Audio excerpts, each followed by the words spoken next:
Good day, sir. I am Christian Bueno. I'm going to discuss the parts of function of the car. The first is the exterior function. One, headlight. This is the headlight. Helps you see the roads at night or in the dark places. Number two is license plate. This is the license plate. Shows the car's registration number for identification. And number three, indicator light. This is the indicator light. Shows the car registration. Indicator light. This is the indicator light. Banks to show the direction left or right when turning. And number four, windshield. This is the windshield. The front glass that protects the driver and passenger from wind, dust, and debris. And number five, outside mirror. This is the outside mirror. Outside mirror lets the driver to see vehicles or object at the side behind. And number six is door handle. This is the door handle. Door handle used to open and close the car door. Next is wheel support. This is the wheel support. Wheel support helps the car to move and support the vehicle with. And number 8, window. This part is the window. Window allows you to see outside and can be open for air.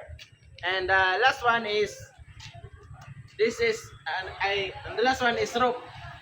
This is the rope.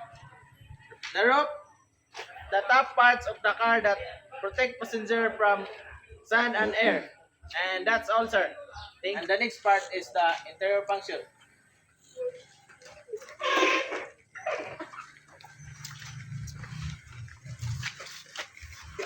Interior function. Number 1 is steering wheel. This is the steering wheel, used by the driver to control and turn the direction of the car. Number 2 is the speedometer display.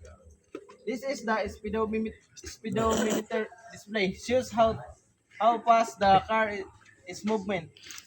And number 3 is the accelerator gas. This is the accelerator gas. Makes the car go faster when fast. Ignition key. This is the ignition key. Ignition key used to start the car. And the next one is seat belt.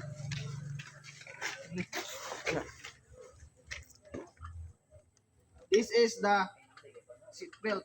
Sabi ito lang, seat belt. Keep the driver and passenger safe during sudden stop or accident. Next one is the brake. And this is the brake. Brake. Slow down or stop the car. Next one is the gear shift lever. This is the gear shift lever.